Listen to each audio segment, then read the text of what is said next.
قربانی کا نصاب کیا ہے؟ ہر عاقل بالغ مقیم مسلمان مرد و عورت پر جو صاحب نصاب ہو ان پر قربانی واجب ہے۔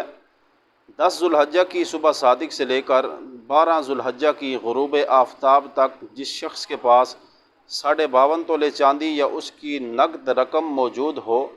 اور اس کی ضروریات زندگی کو نکال کر جس کے بغیر اس کی زندگی کا گزارا نہیں ہے، اس کا گھر ہے، اس کے کپڑے ہیں، اس کے خادم ہیں، اس کے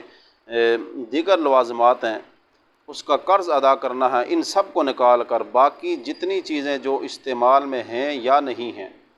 اور مال تجارت بھی موجود ہے تو ایسے شخص پر قربانی واجب ہے۔ اگر گھر کے اندر الگ الگ افراد